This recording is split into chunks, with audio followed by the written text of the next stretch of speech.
Hey everyone, and welcome to the Monetize Your Expertise podcast. I'm your host, Grant Weherley, the online course guy helping you every week to monetize your expertise. Just go to myepodcast.com for tools and links and more for all episodes. Hey everybody, and welcome back to the Monetize Your Expertise podcast. Today I'm here with Taylor Pearson, author of the #1 Amazon business bestseller, The End of Jobs, and also founder of Apprenticeship.com. Thanks for joining me today, Taylor. Thanks for having me on, Grant. Yeah, I really appreciate you taking the time, and I'm excited to talk to you about your story, about Amazon, your experience writing and publishing that book and promoting it as well as your apprenticeship project, because I think it's a very interesting one. And I know it's something that you believe strongly in terms of getting started with an entrepreneurial journey. But let's talk about yours. How did you get started? What led you to where you are now? I guess my kind of kickoff point was a very cliche one, which a lot of other people share, which was reading the 4-Hour Work Week.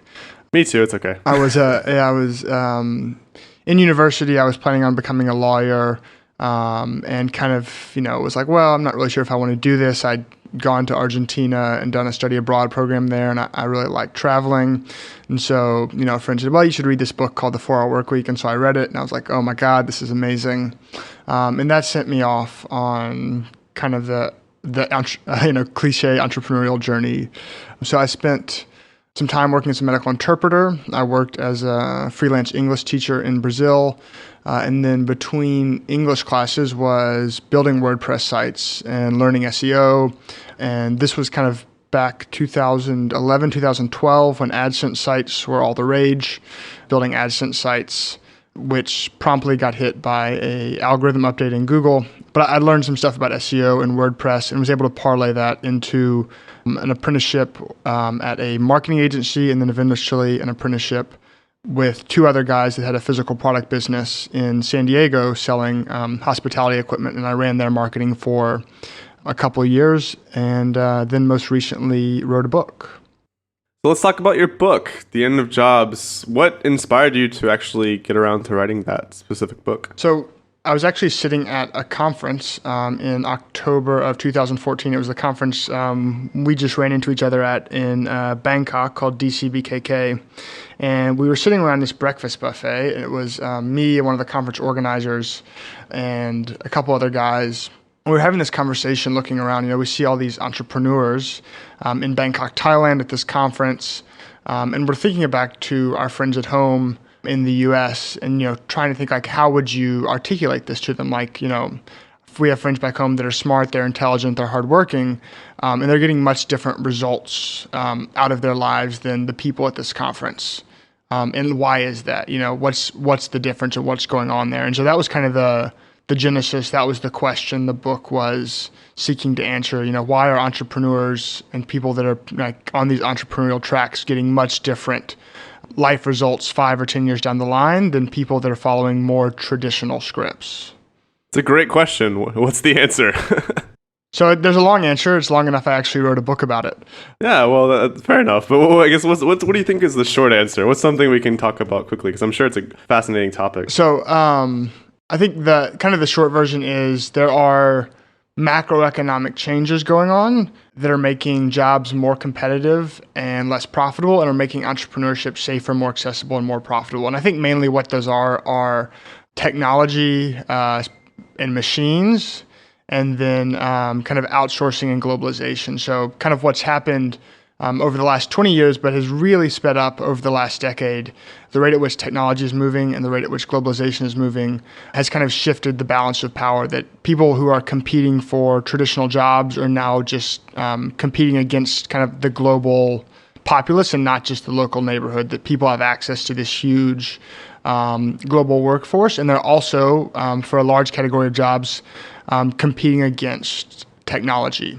And that those same things which are a danger to people with jobs, they're a threat, they're making things more competitive, are actually a boon to entrepreneurs. That, if you are the one running the business, if you're the one building the system, all of a sudden you can, hire globally. You can go on Upwork and you can hire someone from anywhere in the world. You have access to really cheap software applications, like stuff that cost tens of thousands of dollars, in 2000 is now available for tens or hundreds of dollars oftentimes. It's a really interesting position, and it makes a lot of sense, and I can see how that's happened over time as well. I am curious, though, on the other side of things, there's still an element, I guess it's becoming less important, but it's still true, which is economies of scale and economies of scope, which, of course, makes it more advantageous to people. It's bigger organizations who can do multiple things in a larger scale versus more solopreneur type people on more individual type paths and businesses. So how do you think about those two topics? Are they mutually exclusive? I don't know. That's a really good question. I've been thinking about it. I think I was actually reading The Collected Works of Management by Peter Drucker, and he was talking about this. And he was basically like listing all kind of the traditional advantages of corporation, that you're big, you have these economies of scale. And he's saying that he was writing this in the early 2000s, saying, basically all those things have been reversed. And so I think intuitively that makes sense to me. I think kind of scale is in a lot of ways being replaced by speed, that I would rather be fast than big right now. But I haven't thought of a really concise way to articulate it, but it does seem, certainly that's, a big advantage for existing businesses, but for people getting started or starting startups or in like the early stages, speed certainly is more important than scale. And I think kind of in the broader economic picture for more and more companies, even big companies, I think that's going to be more and more true that speed is increasingly important and scale is less and less important. Yeah, I definitely think I would agree with that. It's an interesting topic, and honestly, I don't have a clear idea about it either. It's just an interesting question in my mind that I've been thinking about as well. And it seems to me that there's certain things which are very well suited to the solopreneur or smaller entrepreneurial teams versus maybe different kinds of projects that are better suited to a more traditional, larger organization. For example, what comes to mind, is like Tesla or like the SpaceX or like something really big and really innovative that has really complex moving parts and many sides to a project. And I guess in some ways that it is kind of a little bit different than the classical like NASA approach. But yeah, what do you think about those types of projects in relation to this topic? I guess with those specific projects, I'm mostly just in awe of Elon Musk. Like he seems to have defied most of all the rules. So he might be like the one person where physics doesn't like quite apply. Like it applies to everyone else, but he's like somehow violated fundamental laws of the universe. But I mean, he certainly is like a testament or an example of the degree to which disruption is possible. Like what he's doing with Tesla and batteries and SpaceX and all this is like, if you'd ask me or ask even people that were like very optimistic about technology 10 years ago, I suspect they would have told you no, no, you can't. Entrepreneurs can't get in like the space industry. Like that's, you have to have absurd amounts of capital and you have to be backed by a major government. And, he's obviously proven everyone wrong. Absolutely. And I think there's an element of entrepreneurship which is edging into like all types of organizations and all types of industries. There's a good word about that I was reading. It's like Intrapreneurship or something like that, where it's like in larger traditional companies, like even that kind of innovation, micro innovation, and how that affects the way companies are structured, the way society operates. It definitely affects the speed with which things happen because obviously if you're relying on government contracts to do something versus a more entrepreneurial approach, the timelines are totally different. So yeah, it's something I've definitely seen as well. Yeah, there was an article I read about Gore-Tex, and they organized their company according to Dunbar's number. So like the Dunbar's number is this idea that traditional human societies or traditional human tribes were never more than 150 people. And so that's like the maximum number of people with whom you can have a close relationship at one time. And so they've kind of flattened the organization where everything is a self-contained 150 person group. So I think that kind of stuff is really interesting and I think probably promotes entrepreneurial activity. Absolutely.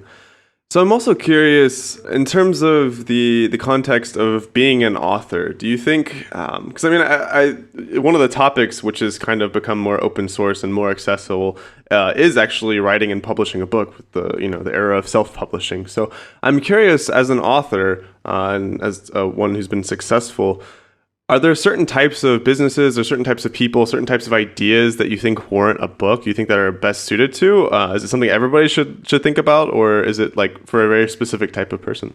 I think everyone should think about it. I guess the biggest observation I've made, and I'm kind of still very young to this writing book things, is you certainly have to want to do it. I think there's a lot of people who like the idea of having a book, but don't really want to spend a year writing a book, which I think is roughly, it took me 9 months, which I think is faster than usual. Don't want to spend that amount of time working on it for, because they don't like it or because they have other things that are higher priority. So I think I guess that's the distinction in terms of who should write a book is like, does the idea of sitting down and writing every day for 6 months sound like a fun thing to do or a really horrific experience? And my experience is most people fall on one side of that spectrum or the other, and there's not a lot of people in the middle. Absolutely. That's a good way of putting it. I think it falls into the category of starting a business, having a six-pack, etc. It's becoming a millionaire. Like, those are all things that everybody's like, yeah, I definitely want that. But they just want the end result, and they don't want the process in order to achieve that end result, which means they can never really get the end result. It's kind of like a nice to have, there's no motivation to actually pursue and get through that long stretch to actually get there. So you said it took you 9 months to publish the book. What were your habits? Like, how did that process look for you in terms of actually writing it? So I got into, I've always been very geeked out on like planning and productivity and all this kind of stuff. And so I got into doing quarterly sprints about 1.5 years ago. And so have gone through this cycle and really like it of picking one thing, having that be the one thing for 90 days, and then giving myself total permission to walk away and do something else after 90 days if that's not working, but giving myself zero permission to change course every 3 weeks. And so that was very much how I treated the book, which is like, okay, well, I'll sit down and I'll write this first draft. And if it doesn't work out, I'll just turn it into blog post, over the next year, and that'll be fine. And so I sat down and I spent 3 months writing the first draft, and I said, oh, okay, well, that went all right. Maybe I'll do a second draft, and then 3 months doing the second draft, and then 3 months doing a final draft and doing the marketing and actually publishing the book. So I broke it up into basically 3-month sections of first draft, second draft, and then final draft and marketing. Nice. I like that concept. That one's a new one to me, is the quarterly sprint thing. But I think I like the methodology there because it is so easy when you have lots of different business opportunities and different partnerships, different types of products and services that you can refine or start to offer. It's really easy to be all over the map. It's something I actually personally still struggle with. So I like that methodology a lot. And I think it would be difficult for most people to say, even if they wanted to, if they were dedicated to the process of actually writing for 6 or 9 months straight. I think the concept of self-publishing could still be a little bit ominous because you don't have that, I guess, traditional advance on the book. So I'm curious, what was your process for actually cash flowing the process to write the book? So I was doing consulting at the same time, and that was my main, I had consulting gigs on the side, which was pretty much the cash flow. So I wasn't earning any money off the book until it was released. Good stuff. And so did you allocate your time 50-50 or 70-30 or? I would guess 50-50-ish. And then as it got closer to the book launch, it probably moved more like 80-20. And then eventually right around the book launch, like 100-0 in favor of the book. So yeah, it kind of shifted around as the book and cash flow needs dictated. Good answer. Is this actually your first book or not? Have you published other books before this one? No, this is my first book. Nice. The first book's a legit bestseller. That's awesome. Yeah. And so what was the process from having never published a book before to learning how to publish it and also make it a bestseller? I know well enough that there's very specific launch strategies that you have to use to make it a bestseller. So what was your process for going about learning how to do that? So I've been in marketing. I was doing marketing consulting for the last 4 or 5 years. So I guess I've watched a lot of these book launches, a lot of Tim Ferriss's book launches and Ryan Holiday's book launches and other guys like that. So I had some conception of what they were doing and kind of at least the fundamentals of marketing. So I had that advantage going in, which a lot of authors don't.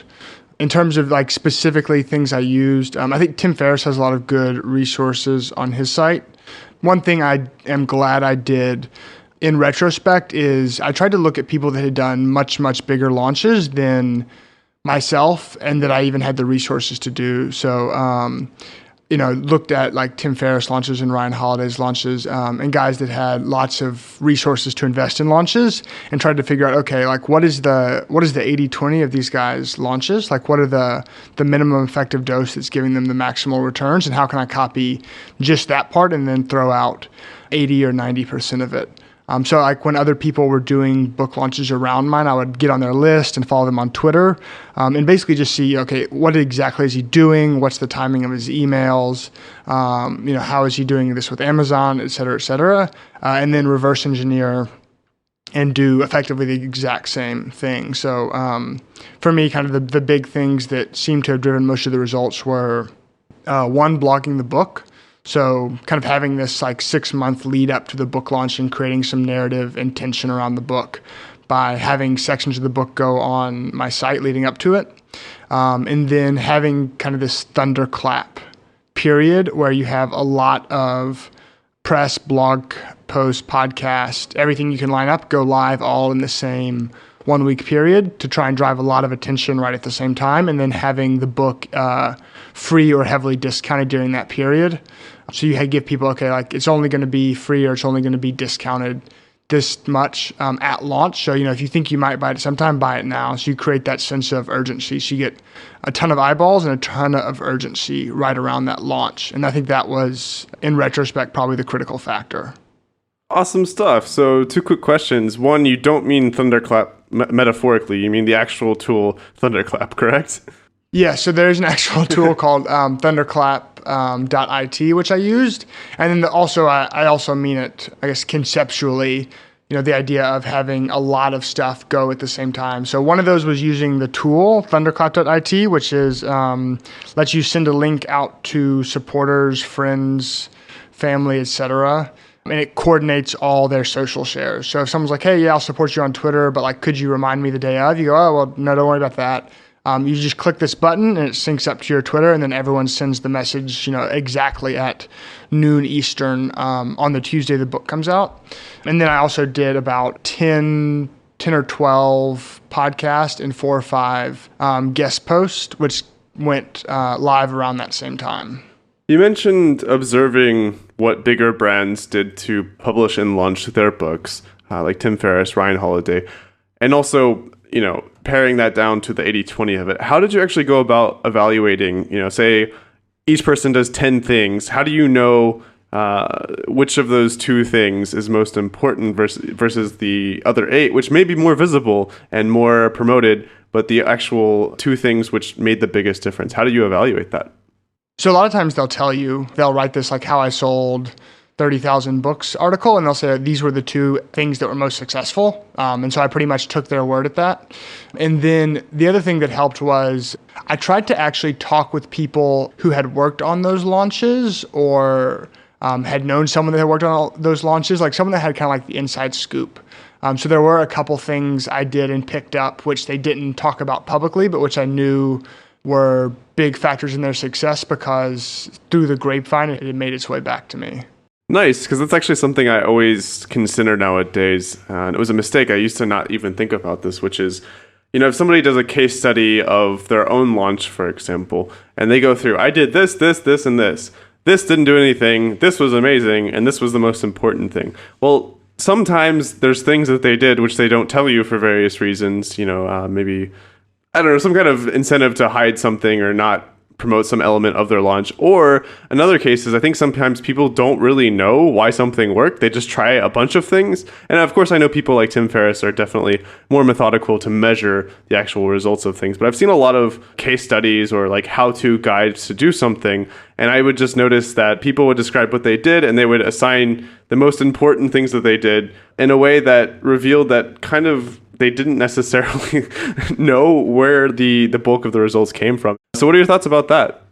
Yeah, I've very much noticed the same thing. I think sometimes one of the things I looked for is there something they did where if other people found out they did it, it would stop working or it would work less effectively. So like in those specific instances, they're going to be incentivized not to talk about it because they're not going to be able to use it the next time, right? Exactly. So is there anything that, they said, well, I used this, but it was, it's okay. But it was something where the incentives are set up that way.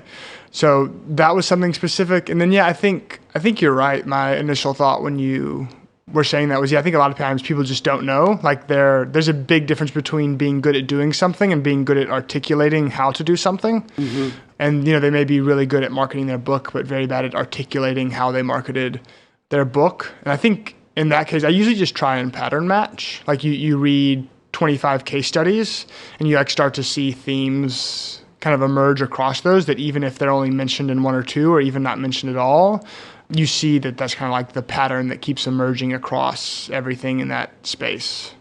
It also makes me think about how I've even seen there are services which I'm not sure exactly how they work, but I briefly looked at them, which is like basically pay $30,000 and we'll make you a New York Times bestseller and like do it all for you. And like, I don't know, I guess they somehow facilitate the buying of a bunch of books. And I think it's legitimate from what I remember. But of course, if you're a big brand and you're doing all these different things and also hire a service like that where you're essentially paying to be a bestseller, well, then that's obviously something that you'd probably be less likely to share because it doesn't like look nearly as good as, hey, look at all these cool things that I did to make myself a bestseller. So I think that falls into that category.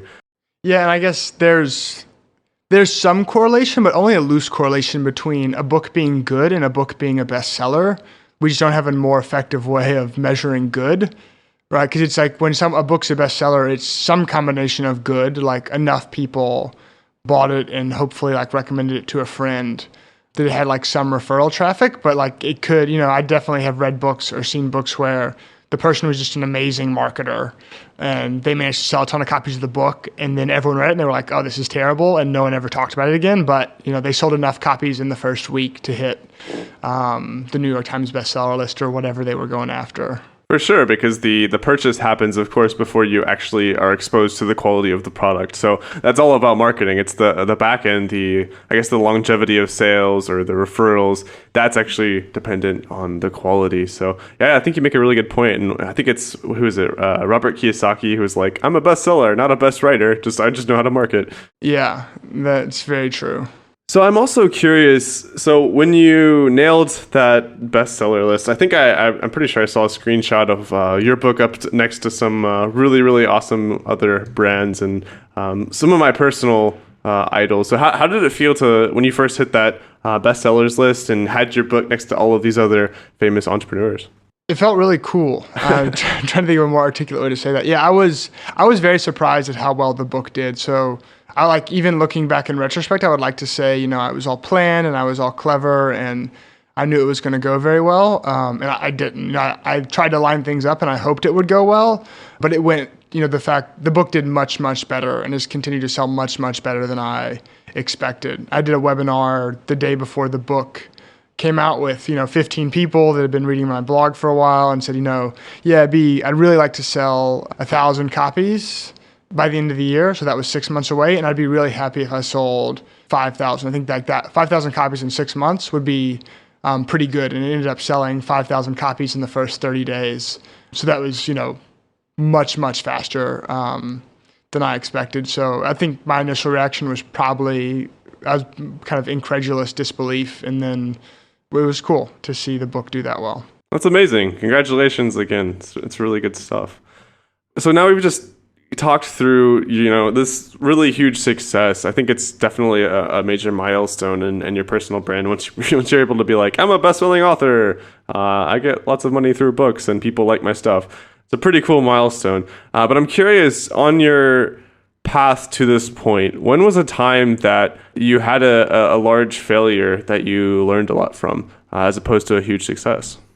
Well, I guess the failure that jumped out of my mind when you said that is actually like the process of writing the book. So I mentioned I didn't expect the book to do as well as it did. So I would say most of the 9 months in which I was writing the book, I probably spent 50% of my energy mostly thinking I was an idiot for writing the book and what like a waste of time this was and what a waste of resources this was and how much time was going into it. And I was like spending money on the cover. And I was like, if I'm going to spend a year on this and nothing's going to happen. And I guess the moment that jumped out of my head was actually I decided right after basically the start of Q2 of 2015, I released the book the next to last day of Q2. I said, okay, I'm just going to set this hard deadline. I emailed everyone and scheduled all the marketing to go live before the book was ready. So I was I'll set this deadline and I'm going to have 10 people the marketing's all going to go live on this day. So I have to deliver. That was effective and that I definitely did deliver, but I had maybe, there were a couple of weeks in there, particularly right after I got the feedback from my editor. So I had to redo the final draft and do all the marketing before the book came out. And I remember just this is just totally fucked. There's no way.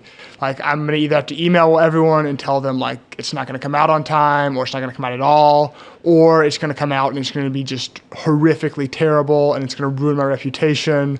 And I spent one Friday or Saturday afternoon sitting in this hipster coffee shop in Austin, Texas, drinking sugary coffee drinks, reading cartoons about depression to try and make myself feel better, which was not a productive use of time or energy.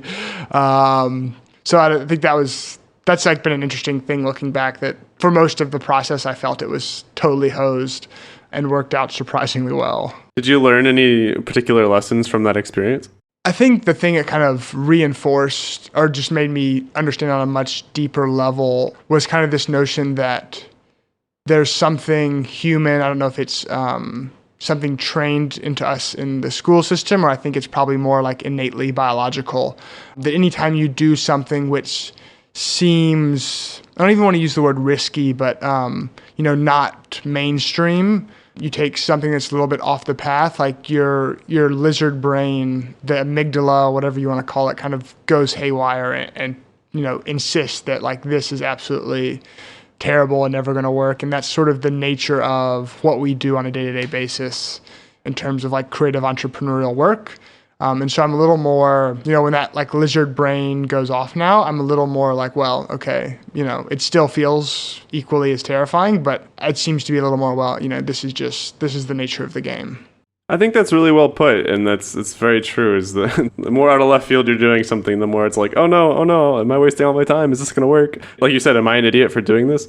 And it's interesting, especially because, I imagine, I guess I had this mental image as well, and it's very easy to have this mental image when you hear about somebody who accomplishes something really awesome. Like, for example, #1 best-selling author, right? I think it's natural to have this mental image where you're just chugging along, like you said, with this very clear plan. You're I'm a badass. I'm going to be #1 best-selling author. I just got to go through these steps that I've outlined because I know what's going on. I'm confident, and you just go through that process and nail it, and you're just an awesome person. And it's hard to empathize with that, which is one of the reasons I like to ask about failures, because I think probably that's a similar process to a lot of people who maybe when they're writing their first book is just am I an idiot for doing this? Is this going to work? Or any new, you said, somewhat risky project. And so I think it's very heartening that, I think everybody has a similar experience of, even if something is wildly successful, the process to getting there is oftentimes very messy and very ugly.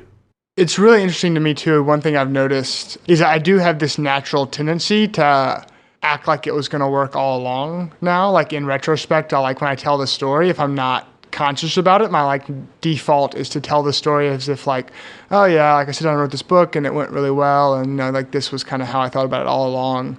You want to smooth over the rough edges, and I'm always trying to remind myself in the back of my head that's not exactly how it played out. You weren't quite so cool and confident about it during the process. Absolutely, and I think that goes back to the case study thing, which in many cases, it's I don't know, selection bias, availability bias, something like that, where it's not only do sometimes people not share things that might have been instrumental in their success, but of course the emotional way that you paint the picture. I think there is an incentive when you talk about the story of accomplishing something like this to sort of talk it up, to make it sound really exciting, confident, planned. That kind of just makes you sound better. But I think there's a lot of value in acknowledging, again, that it can be very ugly and very, very messy. So I want to also thank you for being willing to share that fact as well. Of course. Yeah, I think that's true. And it's also the other thing I've started speaking about a little more. And what's interesting is once you kind of understand how to tell stories, or as I get better at learning how to tell stories, stories have a certain narrative structure.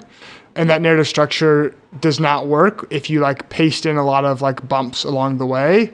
So in order to tell the good story, you almost necessarily have to make it this very particular hero's journey narrative, which isn't always the best reflection of reality. So there's like some compromise in there where you have to like tell a good story, but also like put the caveat at the end that like, well, there were also these things going on that didn't fit into the main story, but are pertinent if you're trying to understand what it looked like. I actually wrote a blog post about that recently, just sort of the fallacy of storytelling and also listening to other people's stories, because there's an inherent, very subjective interpretation of any series of experiences that when you relate that experience or that time period to somebody else, you're interpreting it in a certain way, and then you hand that off to somebody else, and they're sort of going off of your interpretation. But in some ways, that can be really misleading, right? Because if that person who just got your interpretation of those events were to go through the same experience, maybe it would actually feel quite differently to them, and they'd have a completely different interpretation. So it's absolutely a very interesting topic that you bring up. Yeah, and I don't know if you've read any of his books. Nassim Taleb has some really interesting things to say about like kind of the fallacy of storytelling that have reflected on me a lot. That he calls it the narrative fallacy, that basically you something happens, then you create a narrative around it in retrospect when it was really just this confluence of random events. Well, dang, I felt kind of smart for writing a blog post about that. In my defense, I hadn't read his stuff about that, but yeah, oh well, I guess it's redundant, but that's okay. But yeah, can you share some of the major specific tips that you used that were really instrumental in you hitting the bestseller list? Yeah, so a couple specific things. One, as I mentioned, blogging the book. So I think there is absolutely zero downside to blogging the book. I probably had 30 to 50% of the book posted publicly in some form. So I did some editing between the time I posted it publicly and actually put it in the book, but the main ideas were out there. In retrospect, I wish I'd published 100% of it in some form publicly. Yeah, absolutely. I think, I don't know why this is, but like in some parts of me, I still think it's like, well, if I tell everyone about it, like they'll never buy the book. And my experience like couldn't be more 100% the opposite, which is tell everyone all about it and more people will buy the book. And I can't explain exactly why that seems to be a phenomenon, but it does. So blogging the book, creating a community around the book. So one of the things I did about 3 months before the book came out, and I wish I'd done it 6 to 9 months, is start a Facebook group and invite people reading my site or articles that I was posting about the book to join the Facebook group and get kind of like a behind the scenes look at the book, and also be involved in the process. So those people helped me pick the cover. They helped me pick the title. They gave me feedback on the ideas. And so I thought that was really good to have like a more high touch feedback group. Like I didn't want to email everyone of my email subscribers every 2 days, like, oh, what do you think of these covers? But on Facebook, that seems to be a really good platform for people to give feedback on that. And kind of getting that community around it did 2 things, which is one, it actually made it a lot better. So I had, fortunately, some really smart people read early versions of the book and give me really good feedback, which I think made the actual book product itself much, much stronger. And it also got them involved, and they had a sense of ownership of the book when it came out. And so they did a lot and were very kind and very generous with helping with the marketing of the book. So those were 2 big things. And then the other thing that I would rehash, I mentioned earlier, was the launch being a combination of eyeballs and urgency. So how do you get a lot of people looking at it in a very short period of time, over a day or a week? And then how do you have some sense of urgency that says, buy now, particularly with a book where it's going to be, probably under $20. It's kind of an impulse purchase in that sense. So if someone's like, well, it's normally $20, but it's $5 right now. So if I think I might read, if there's a 25% chance I might read it at some point, I should just go ahead and buy it, and I'll have it just in case. So like for me, that was, I mentioned guest post and podcast and Thunderclap.it. And then I did a free promotion of the book for 5 days through Amazon, through a program they have called KDP, which I'm not even sure what it stands for, to be honest. I think, is it Kindle Direct Publishing, maybe? I don't know. I'm making that up. Yes, that's correct. Thank you. So it shows how much I know about Amazon. You know enough. That's all that matters. I did a free promotion, and then I left the book at 99 cents for 5 days after the free promotion, which is when it hit the bestseller list. Nice. That's awesome. And I really like how you incorporated in your marketing channels validation and feedback and revisions. I think those are some of my favorite channels to utilize, is when you can not only market your your product, but improve it through that feedback that you get via marketing, right? It's two birds, one stone. And so I'm curious, were there any major revisions that you did based on feedback from, for example, the Facebook community or the smart people that you showed the early drafts to? Did that dramatically alter the end product? The bigger thing I did with it was each draft, I would take people's favorite points and least favorite points, and then throw out the least favorite and build out the sections which they like the most.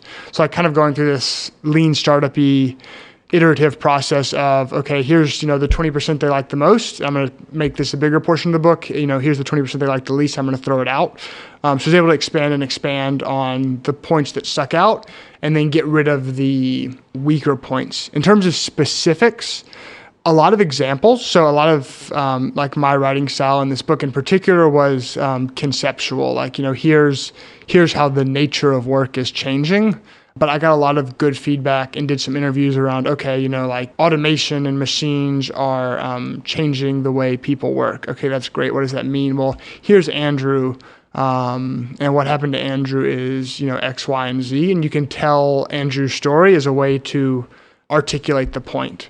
So that feedback was really helpful. And then I think the other thing that I got was really helpful was, particularly in early drafts, I tend to be, I think, overly emotional, which I think is good for early drafts to kind of like inject that emotion into the work, but does need to get toned back for like public consumption or, for people that don't have the full context of, who I am and how I think and all this kind of stuff. And so they were able to point this out and say, look, like, maybe this is, this may or may not be true, but it's not really going to be helpful for anyone to leave it in the book. So it's like mainly just your ego that wants this to be in the book. You should cut it out. And I was like, okay, that's a good point. Thank you. Nice. Really great stuff. And actually, I like how you brought up the thing about stories and examples, because actually I run into the same situation that I also tend to write or create content very conceptually as well, because that's the way my brain, it sounds like your brain operates as well. But I think there is a lot of power in storytelling in terms of, kind of like what we were saying before, right? Real life examples of people living through what you're talking about, for example. It's a lot easier to remember. It's a lot easier to relate to. And actually, I like the way it was described one time to me, which seems to be quite true, which is if you tell a really compelling story to a person, for example, in real life, you can just kind of watch their eyes glaze over and they're just like, whoa, it's like a magic trick or something. And I do the same thing. I think everybody has a natural tendency as a human to do that with stories and not with facts. It's kind of a different way of engaging the brain. And so that's something I've tried to incorporate into more of my writing as well. But it can be quite challenging if it doesn't come naturally. So how did you get some of your examples or real life situations? Did you have to go through an extensive research period to put those together? So the way I did it was I actually wrote the first section of the book with almost no examples. So the first draft I did was almost entirely conceptual. And then I went back and read through that draft and had a couple people, it was very rough, so it's very difficult to read, but a couple people were actually brave souls and did read it and gave me really helpful feedback. And then I could kind of see like, okay, here's the 15 main concepts, or here's the 5 main concepts.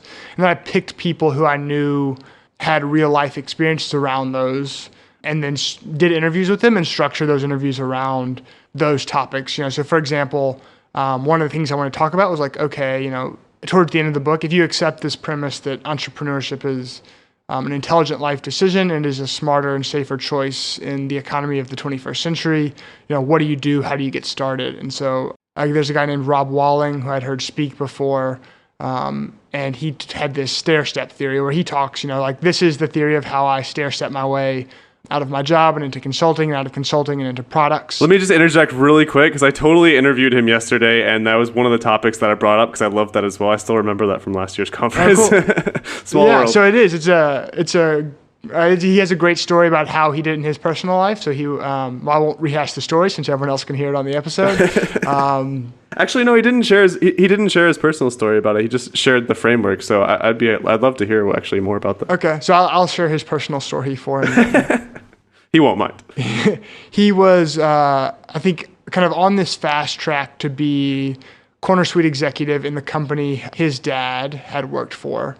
And, had this nagging sense of like, I don't think this is really what I want to do with my life. So he was technical And so left that and started doing freelance consulting, kind of built up his consulting business, and then started to buy one-time sale products with a single marketing channel. So that's step one, which is can you get a product with a single marketing channel that's a one-time sale and build that up into kind of it reaches its maximum revenue point. So he bought this. I think the first thing actually he didn't buy, he made a book, an ebook on duck blinds or duck boats. I can't remember like what duck hunters use. So it's like a DIY.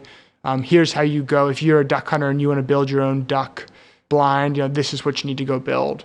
So he did like some market research on Google and realized there are people searching on Google Organic for duck blind ebooks. And so he researched, okay, how do you build one of these? Here are the stuff you need from Home Depot, and wrote the ebook and put it up on Google and got that where it was making like a few $1,000s a month that he was selling. I think he was selling it for like $97 at the time. He sold like 20 copies of this book about duck blinds. And then he started doing this over and over. So he had a wedding site that was building websites for weddings. And then he had, I think, a job board for electricians. So these were very, very uncompetitive industries. So very, very niche industries where he could become, like the best in the world at duck blind ebooks very, very quickly, and he could be the monopoly in that market. That no one on Google ranked for duck blind ebooks higher than he did, and so he could kind of get in there, and he developed a lot of his marketing chops and skills on these one-off products, and was eventually able to get to a point with kind of all these products added together that it replaced his consulting income. So at that point, he stopped consulting and then started moving up into higher and higher value businesses. So at that point, he bought an invoicing software called didnt Invoice, where he was doing invoicing for a specific industry. It's like construction, I can't remember. So invoicing software for this, one niche industry. So more competitive than duck blind ebooks, but again, something that he could be the best at. And then also eventually moved up to a SaaS app, which is, again, much more complicated. It's recurring revenue, which is great in the long term, but can be harder to get off the ground. So like once he had all these kind of fundamentals under him, he was a better marketer. He had a team, he started to hire people. He had some other revenue streams. He got into more complicated SaaS apps and has kind of continued to grow up in SaaS ever since then, but kind of stepping up from less competitive to more competitive over time, and also, less profitable to more profitable over time, but giving himself the leverage to do that. So, he told the story to me on the interview, and that was, what I used in the book to illustrate, how do you stair step your way up? Nice. That makes sense. Nicely put. And I think that is a great story, and I've really enjoyed hearing it as well. And again, I still remember many takeaways from an entire year ago at the conference because, it's, again, the power of stories, the power of frameworks, conceptual frameworks. I do want to take 1 second to go back because I'm curious. You mentioned getting feedback and taking away the things people didn't like, expanding upon the things people did like. How did you, screen for individual tastes and preferences? Because of course, anything you write, there's going to be like a couple people who don't like it, or people who provide contradictory feedback. So was it like a numbers game? Did you have like a tally sheet? How did you go about that? So I'd say the biggest thing I did is I had a customer avatar. In this case, it was like a friend of mine who was kind of like my ideal reader. And I would think about it from his perspective. So his name wasn't Andrew, but I'll use the name Andrew. What would Andrew think of this? What would his reaction be? And then I'd I knew him very well. We went to school together for a long time. And so I would ask the question, how would he react to this? Would this move him, towards the desired outcome I have for a reader of this book or not? So that I think that was probably my biggest heuristic. And then other than that, more or less judged it based on the person giving the feedback, to be honest. Some people I really trust their taste. I think this person's really intelligent. They've got really, they understand this space and they've got really great taste. And so I would kind of blindly accept their suggestions. And then people, I was obviously this is very well intentioned, but I'm not sure they quite see, the level of depth here. I probably didn't take that feedback as seriously as other people's. Nice. And so I know we've covered a lot about your book, but I also want to spend a few minutes talking about your upcoming project, your next steps. which I also think is very, very interesting. So getapprenticeship.com. So can you tell us a little bit more about that? Yeah, so one of the concepts in the book, or one of the stories, is kind of the resurgence, or the reemergence of apprenticeship. So the way most people used to get into careers before the 20th century, and even like in Germany, it's still pretty well known, was people would do apprenticeship. So you would, if you wanted to be a blacksmith in medieval Europe, or Benjamin Franklin wanted to be a printer in colonial America, he went and he worked for his brother for, I think, like 5 or 6 years to become a printer. So he worked in the print shop every day as this apprentice and understood, okay, well, like this is how you run a print shop. Like this is how all the machinery works, and this is how the business works, and this is how you manage people, and basically learned it by actually doing it.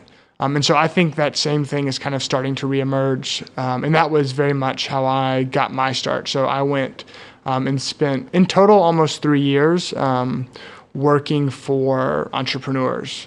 So I said, I was from Memphis, Tennessee. I didn't know anyone growing up that did anything even remotely entrepreneurial. Had no exposure to that whatsoever. And so, I need to figure this stuff out. How do I figure it out? And I was listening to a podcast called The Tropical MBA, and these were eventually the guys I went to work for, and they were talking about these apprenticeships they were doing and kind of selling this idea of come train at altitude. So I was doing SEO on my websites, and I had, maybe a few $100s a month to spend because, I was 22 years old and broke and was investing money from another job kind of thing. And they said, well, look, if you come do SEO for our websites, we have $20,000 a month in marketing spend. You can kind of use that to fuel your education. And as long as, you're growing the business, we can create a win-win scenario here where, you can grow the business in ways we didn't see and give us a lot of leverage and visibility into the company. And you can also kind of fund your education. And so that was what I did. I went and I ran their online marketing for almost 2 years. And that I learned a lot about marketing. I got plugged into their network, meeting other entrepreneurs they knew, and was in this position after 2 years where all of a sudden I had a valuable skill set. I had a track record. I wrote a big case study which launched my consulting career of how I grew their e-commerce business. Like, here was the business when I started, here's the business when I left, here's what I did in between, and here's the results it created. If you'd like me to do the same thing for you, click here, enter your email kind of thing. And that case study was kind of what launched me into consulting in a way I don't think a case study on my, $200 SEO sites would have. And so that was a really big turning point in my life. And I've talked to a lot of other entrepreneurs who have very similar stories, that they went and worked for other entrepreneurs and got this same training at altitude and got plugged into networks and relationships that they couldn't have otherwise gotten into before they went off and did their own thing. So I was sitting around one day and I saw all my friends, all these entrepreneurs posting apprenticeship opportunities. And I had all these people who had read the book where I'd been talking about apprenticeships, emailing me saying, I'd really like to get an apprenticeship, but how do I find these things? And so I, in about 90 minutes, got really frustrated and sat down and just made this website really quickly and said, here's the deal. If you want to hire, send me an email and I'll send out a job posting. And if you're looking for an apprenticeship position, sign up at getapprenticeship.com. And, when a friend has a job, I'll post it and email you.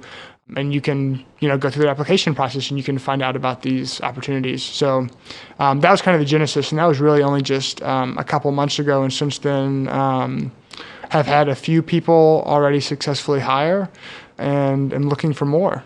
Great stuff. And it's well timed on the back end of your book, because I think it's sort of like cool, do you buy into this argument? Well, hey, if you're just getting started, this is the perfect way to do it. I have a tool for you. Awesome. It's a very good fit in that respect. Thanks so much for joining me today, Taylor. I think we've gone through a ton of really useful conceptual and also specific tips about a variety of topics. I think it's very, very valuable to people who've been listening, who have any interest whatsoever in either getting an apprenticeship, getting started in entrepreneurship, growing their entrepreneurial journey, and maybe becoming a published author, and some best practices for doing that. So where can people find out more about you and what you're working on? And I know you're a great writer as well. So where can people find your blog and writing? So my site is Taylor Pearson, TaylorPerson.me, and that has all my articles. The book is The End of Jobs, and you can find it on Amazon, or if you go to eojbook.com, you can download 3 chapters of the book for free, and that includes the audiobook, and check them out there. Good stuff. And I know you got a case study coming up about your actual launch process. So can people find that through taylorpearson.me? Yeah, so that'll be on the site, and then I'll also send you the link, and people can find it in the show notes. Perfect. So check that out, guys, if you're interested in the exact process that Taylor used to become a #1 Amazon business bestseller. Check that out in the show notes, or go to taylorpearson.me, or check out his book. So thanks so much again for joining me. Thanks for having me, Grant, and thanks everyone for listening. Hey entrepreneurs and experts, I just wanted to thank you for listening to this episode, and I hope you learned at least one new big idea that helps you evolve your skills and gets you closer to monetizing your expertise and creating that successful knowledge business. Make sure to hit that subscribe button on iTunes and Stitcher, and check out myepodcast.com for all episodes as well as the tips and tricks mentioned in this episode. Thanks again, and I'll see you next week.